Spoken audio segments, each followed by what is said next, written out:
What's up, y'all? This is Brave, and I'm back with a review for Belle Collective. Yes, the Bells are back. This is season 7, episode 1. Let's see what these Bells are getting into this season. Hopefully, we get more episodes than the last one, because 7 episodes was absolutely crazy. But let's go ahead and jump right on in. So, we start this episode off with us actually seeing the ladies talk about how Letitia and Latrice are not getting along. Baby, Latrice is not here for anything Letitia got going. Okay? She don't want to see her, hear from her. She's blocked on everything possible in life. She blocked on social media. She blocked in person. She blocked on the phone. She's blocked everywhere. Okay? And honestly, I don't blame her. Because let's be completely honest. Latrice and Letitia have been through far too many ups and downs to keep this cycle going. Like, it's time for us to go ahead and let this friendship go. The only people who I feel bad for in that situation is Cliff and Glendale, because they were actually friends. And because their wives don't get along, baby, there is no more friendship. Okay? So, they then go on to show us Letitia, y'all. She is now filming a talk show. According to her, this was always a dream. That's absolutely fine, but also at the same time, Letitia, can you please stick to one thing? First, you were selling us pots and pans. You had the brunches. Where the hell does talk show come from? I ain't gonna knock it. I'm not gonna knock it, because the one thing I will say is that as we saw her interview her guest, who happened to be Letitia Scott from Love and Marriage Huntsville, it wasn't bad. I will say that she did not have bad questions. I think she does need to get more comfortable to make the conversation seem like a conversation. I'm sorry, the interview seemed like a conversation a little bit more, because she was reading from the cards a lot. But, I'm not going to knock this lady's hustle. We're in season 7. I'm not going to knock her hustle just yet. Okay? But, like I said, Letitia, I do want you to eventually, pick something and stick with it. Okay? Like, I thought we were going to go ahead and see the brunches take off and then see her venture out to something else. I think that's one thing that the reality stars never really successfully do.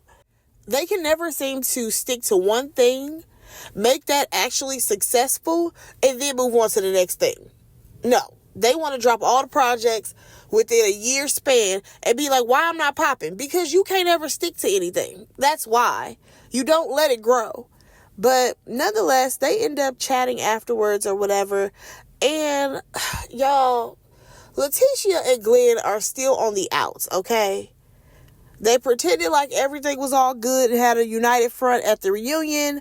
But we are back to square one, because according to her, he doesn't want her to grow and have a business. I thought we were over this.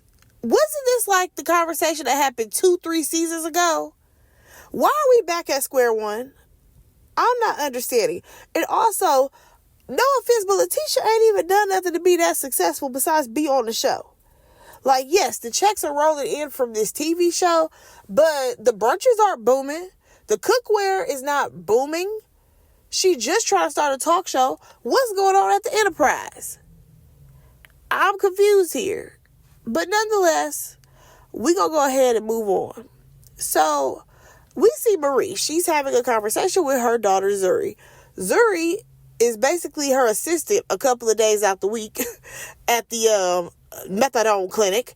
And that's actually really cool. I think it's cool. She want to give her daughter a little job. You know what I'm saying? See what her mom does at work every day. That's cool. And I think it's also some type of tax write-off. But that's a whole nother story. Zuri mentioned that her dad had came to her game or to her practice. It must have been her practice. Because I feel like if it was a game, Marie probably would have been there. Nonetheless, she was surprised to see her dad, right? Baby, this opens up the gates for Marie to tell her about the relationship between Marie and Cedric. Y'all, the relationship is over. Because come to find out, Marie says that she went to go check her laptop or whatever, and he still had his email logged in. He had been communicating with his ex-girlfriend, or should I say current girlfriend, because he never stopped talking to that lady. Played in Marie's face for I don't know how many months. And I'm just like, yo, how many times is this man gonna do this to you, girl? You should have stuck with the white man. I don't think Martin was trying to play in your face like this.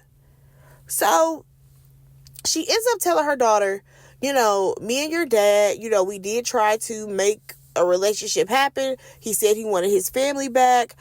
So I gave us another shot. However, there were some boundaries in place and your dad crossed them. He ended up still being with his ex. And y'all, I feel two different ways right now about this situation. Because yes, you shouldn't be bringing your daughter into y'all grown people's business, the grown people's mess and drama. But at the same time, I do kind of feel like, okay, but at what point do we let these children see who their parents really are? Okay, because let's be completely honest. How many times have we seen situations where the kids get grown, the dads want to tell their side of the story, and be like, oh, your mom this, your mom that. But it's like, yeah, but you never included that you was cheating on the mama every time you turn around. You know what I mean? I personally think that, the way Marie, she spoke about the situation, she did tell her daughter, like, hey, I set these boundaries. He crossed them. I think that language and that dialogue is actually very healthy because it's showing her daughter, hey, I tried to work it out with your dad. However, there were things that I needed and he could not fulfill those needs. And I think that does set an example of, no, you don't have to settle with anybody. All because you're familiar, that does not mean you have to settle. But yeah, I feel kind of two ways, y'all. Because it's like, again, shouldn't be bringing kids into the grown people's business. But also at the same time, hey, I would rather you do it this way than to be like, oh, well, me and dad, we just stopped communicating. We're not together anymore. And then it comes to all these questions later. And let him tell it. Let Cedric tell it. Baby, it's going to be a whole nother story because we already saw him on that reunion stage talk about how, basically they broke up because she wouldn't submit to him. Never mentioned the fact that he kept cheating on her. And that's the thing. A lot of times these men, they be playing in people's faces the whole time. But when these kids get older and ask some damn questions, they act like, oh no, let me place the blame somewhere else. No accountability. But y'all, that was pretty much that scene. Moving on from there. All right, so we see Carrie. She is letting us know that she's about to celebrate a birthday, okay? She has a Love Jones themed birthday party that she's planning for herself. And at the end of the day, of course, she wants all of the ladies there. However, we know Letitia and Latrice are not feeling each other right now. So that's definitely going to affect how the party is going to go, right? All the rest of the stuff she was talking about, I didn't really care about. Oh, wait. She did mention how her restaurant that she recently opened isn't doing as well as she probably expected it to. And I'm just like, girl, listen. Restaurants, honestly, nowadays, they're not lasting 25, 30 years, okay? These places now, they're hot for 30 seconds. You may get a solid 3 years, and then next thing you know, the place is closing. So good luck with your endeavors with these restaurants, okay? Moving on from there.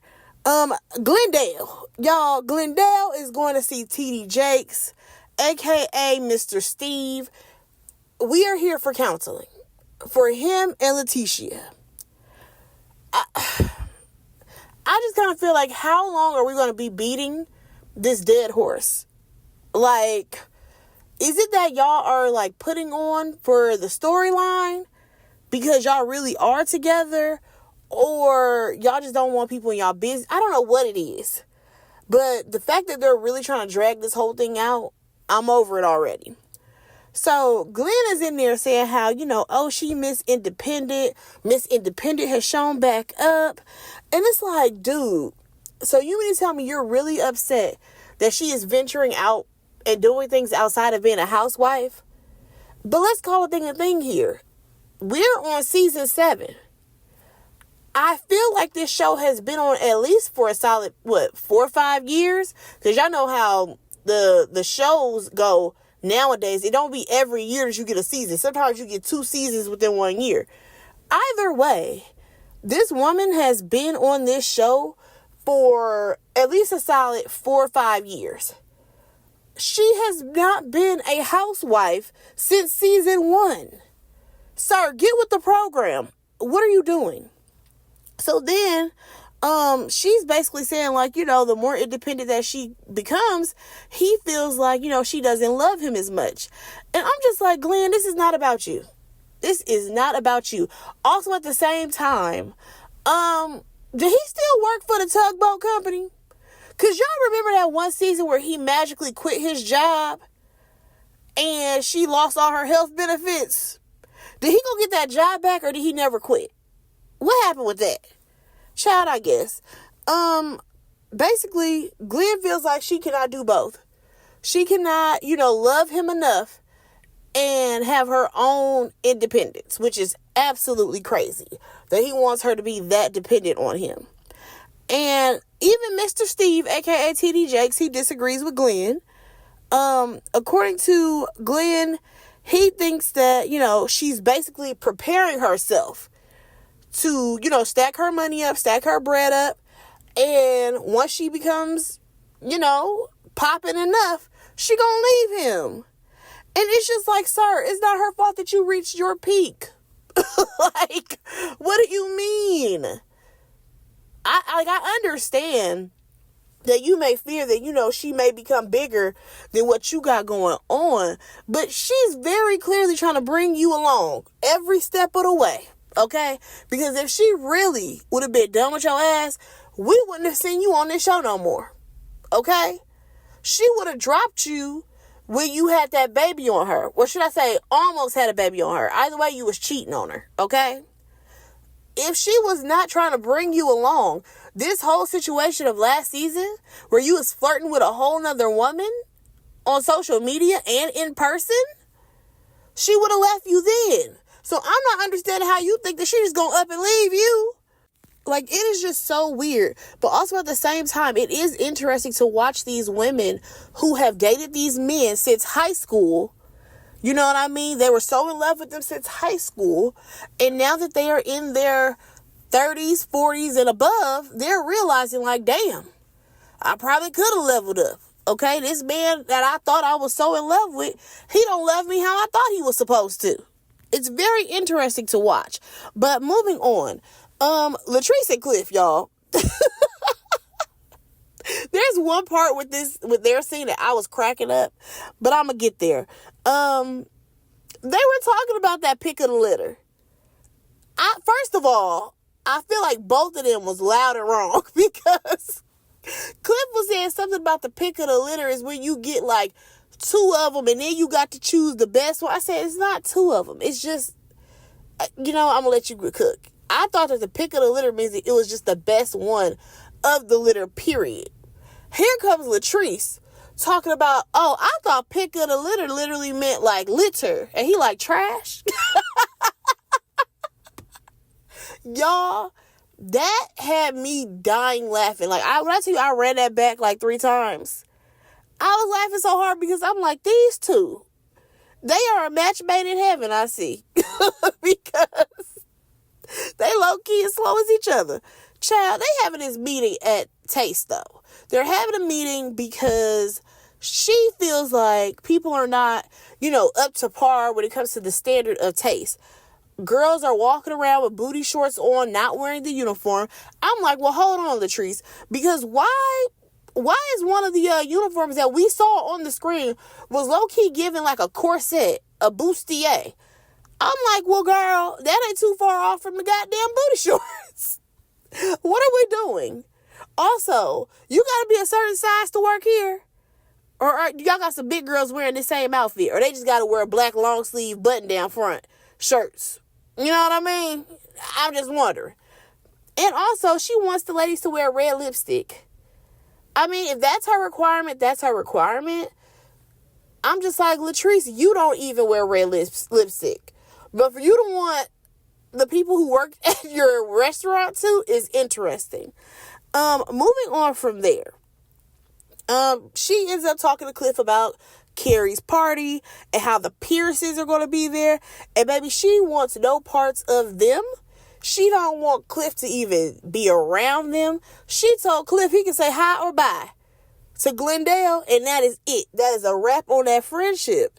And I'm just like, damn, that is kind of crazy how these two guys were really friends. Like, they was acting like they was besties. But when things go down, when it comes to the wives, you got to choose your wife, okay? And you can tell that he misses Glenn. You absolutely can. But at the end of the day, he's always going to have Latrice's back. This is where things took a turn for me, though. We learned that Latrice actually had some blood clots, okay? To the point where they were in her legs, traveled up her body, up to her lungs. That is very, very serious. I actually had a family member who passed away from a blood clot traveling up to their lungs. So it is very, very serious. She had to have emergency surgery. And y'all, just from the way Cliff was explaining, you can tell that shit scared him. You can tell that it scared him when he was like, no, you didn't just go to the doctor. You went to the emergency. Like, I don't know. Something about it, you can tell that he absolutely does care for Latrice. As much as we joke about how, you know, Cliff, he's so controlling. He's this, that, another. I do still think that may have shooken him up. That may have shooken him up when it comes to him possibly thinking that Latrice won't be here. You know what I'm saying? Moving on from there, Letitia is getting ready to go to the party, and she has her friend Shantae over. Now, Maria's gonna come over a little bit later because they're gonna get dressed together and do all the girly things. They talk about the fact that this is a 90s party. What's crazy is that they never mention Love Jones. They never mentioned the Love Jones theme at all. They only mentioned that it was a 90s party, okay? And then they start cracking jokes on the fact that Carrie thinks that she's Whitley Gilbert. Okay. So Marie shows up or whatever. When she showed her outfit, I said, this is what you regularly wear. Nothing about this is giving 90s. You got Letitia over there with a goddamn aviator jacket on. I'm like, what is happening here? Like, Marie, I know you was around in the 90s. How you don't know what to wear? Hell, Letitia, you too. You're not that damn, you're not that young that you don't know what to wear for a 90s themed party. But okay, girl. Now they sit down and talk. And according to Letitia, she doesn't want to feel like this relationship is draining her anymore. But girl, here's the thing. I need for you to get up. Get up and leave that man. Like, nothing's holding you there but yourself. Then we slide on over to Marie, and she talks about how, you know, she had to end her relationship with Mark. It's like, no, you didn't have to end your relationship with Mark. You chose to end your relationship because Cedric was skinning and grinning in your goddamn face and had you laid up in a full-size bed that was against the wall. Okay? I don't know what amused you by that man, but baby, you should have stuck with Mark. Because, baby, according to those pictures that you had with Mark, y'all on jet skis. Where did you and Sadie go? Not a no damn place. Y'all went nowhere. Y'all went nowhere. That man was using you to get some camera time, girl. But nonetheless, she goes on to talk about how, you know, she saw the emails and how, you know, moving forward, there's nothing to say about her and Cedric. She's so done with him. It's like, okay, great. But what else you got going on, Marie? I mean, I will say this. Every season, you do give us some type of storyline. But I just want to know what it's going to be this season. Now, let's slide on over to this party. Because this is where we saw a couple of the other ladies, right? Selena, the only thing we learned about her is that she got hot flashes. And she been spending time with her family and all them grandbabies, okay? Now, what's interesting is that she says she only sees Mike on the weekends because he's a driver. And I'm like, oh, on the weekends? That's interesting. Like, I did not realize that he was a driver. I don't know what I thought he did. Or maybe I forgot that he's like a truck driver. But I'm like, this is such an interesting situation. You know what I mean? Like, at some point, is he going to, like, not only see you on the weekends? I'm just curious. So, you know what? You ain't got to worry about it. Maybe that's what works for y'all. Let me mind my business. Let me scoot back. Okay? So, then we see Tambra. She got her leather on, I will say. Tambra looked really nice. The only thing we got was that, oh my gosh, London Simone, she's like getting so big and she's so moody. She gets that from her dad's side of the family. And I'm just like, yeah, speaking of the dad, where the hell is Demond at? Are y'all together or not? Oh, wait, because it's giving y'all not, because you did not mention that man at all. Tambra, I want you to just be honest. It's okay if you tell us that y'all not together. It's okay. We are not going to judge you, I promise. Hell, as long as he's taking care of that baby, that's all that matters. Then we see Carrie. She comes out or whatever in her little outfit. It was not giving Love Jones. But what's crazy is that little Miss Shantae, she shows up to the party in the same outfit that Nia Long is wearing in the movie. And I'm like, Carrie, how the fuck didn't you do that? Considering it's a Love Jones party. Be so serious about this. She ate Carrie right on up, okay? Latrice and Cliff, they show up. Latrice look good. Not in theme, but she does look good. I will give her that, okay? Now, in the confessionals, that ladies were asked, like, oh, how are the 90s for you? And Selena talking about, oh, well, I was a teen mom. And my grandma, she was, real strict on me. I said, well, girl, not strict enough. Nonetheless, Tambra, on the other hand, she wasn't worried about boys because her head was in the books. I said, whoa, polar opposites here. Latrice, she gonna say, oh, I'm not really a 90s girl. I'm more of a 2000s vibe. I said, girl, you want to be a video vixen so bad, but that's okay. Moving on. Y'all, this is where things got so interesting for me. Because I said, Carrie, if you don't get the fuck on with this. She has some poet by the name of Sir. I said, baby, the only Sir that I know of is Beyonce's son and Sir the singer. Who is this man? He's talking about he about to do a birthday poem. Y'all, none of that was a poem. None of it. He just saying a bunch of words and paragraphs. But those were not stanzas. Those were not a haiku. Those were just words. He talking about because everything that Carrie is, she is everything. I said, sir, please stop. This is not a poem. So while he doing all that yapping he doing, Marie and Letitia show up, right? And Latrice gonna say in her confessional that, she's not surprised that they are there with no men because Marie runs off every man that she's had. And Letitia and Glenn, they separate every 2 days. I said, well, girl, you kind of ate with that. I mean, not so much about Marie running the men off because we don't know about that. But Letitia and Glendale breaking up, yes, that absolutely does happen every couple of days, okay? Y'all, here come young Dro, a.k.a. Glendale. He show up. Him and Letitia are over here acting weird as if they not, in the same household or whatever. And he was asking her, like, oh, how's it going? And I'm like, what is happening right now? No, actually, no. She asked him, how's it going? Like as if that was not her husband. So it made it hella awkward, super weird. And Carrie is looking at them like, okay, something's not right in the household, but that's okay. I don't know. Something about Letitia and Glenn. You know how they met in high school? They still be acting like high school, okay? Their relationship never progressed because this is very like high school antics. Oh, I'm about to ignore you. I'm not about to be talking to you how we should be talking. Like, it's very strange. But in the confessional, y'all, we see Latrice. She is going over a list of how Cliff cannot talk to Glendale.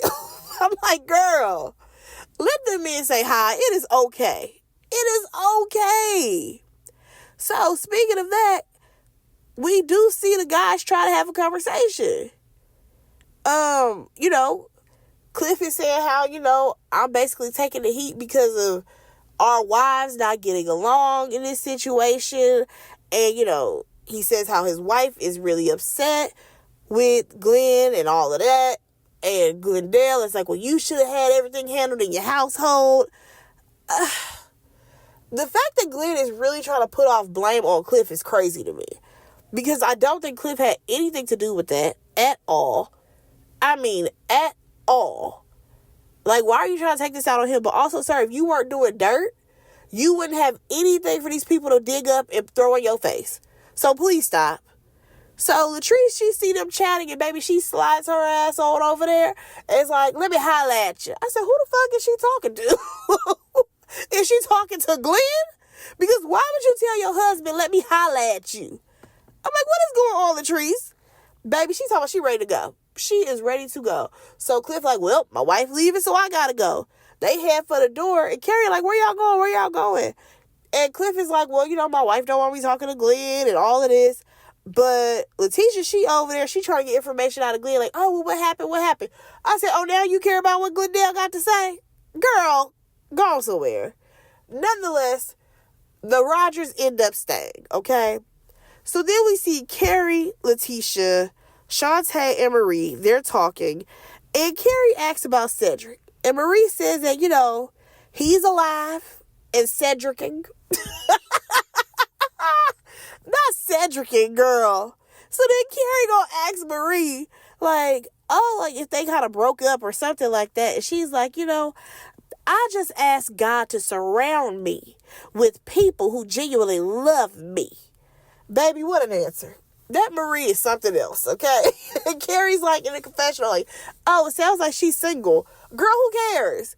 She was single when she was dating a man. It don't matter. Moving on, Carrie and these goddamn poems, y'all. Those snaps and them poems. That was the only thing that was supposed to be about this damn movie. Love Jones. And absolutely not. So then they decide to go around the room talking about some, oh yeah, we're going to have people volunteer to say their poem. Here's the crazy part, y'all. The thing about these poems is that none of these niggas wrote nothing. None of these niggas wrote anything. If y'all remember when she introduced that man, sir, she said, oh, you're just going to tell him a few things about you and what you want to say, and he's going to write the poem for you. So these niggas ain't said shit. Mike go up there first. I said, Mike, who would have thought he was going to speak? Baby, he get up there, he say his whatever that was, because it was not a poem, talking about the day that they gonna get married. So Selena was impressed. I was not. I'm like, what in the hooked on phonics? First of all, I need hooked on phonics on speed dial, because I said, these niggas can't read. I don't know if it's that they can't read, or if, like, maybe old boy handwriting is kind of fucked up. I don't know what's going on. But I'm like, damn, Mike, you real interested. Like, you reading like you a little slow. Baby, then Glendale get up there, he fucking up words. I said, oh, God. Glendale, you was better off spitting some bars and dropping some beats. Like, what are we doing? And then I was like, okay, yeah. It's because that man, he wrote all this shit, and these niggas didn't even read it before they start reading, okay? Like, if you gotta use your finger, just use your finger across the page when you're reading it, guys. We are not going to judge over here. So, the end of his statement, because it was not a poem, the end of his statement said something like, will you still love me? Baby, it's dead silent. And you got Marie and the rest of the crew saying, say it. Respond to the man. Everybody wants Letitia to respond. And she just, made things worse by not responding. I'm like, okay. So this all became real embarrassing. Cool. Y'all, that was pretty much the episode. What are y'all thinking about Belle Collective? Are we excited for a new season? Let me know what y'all thought about this episode. Go ahead and like, comment, and subscribe to my channel. And I will talk to y'all in my next review. Bye, guys.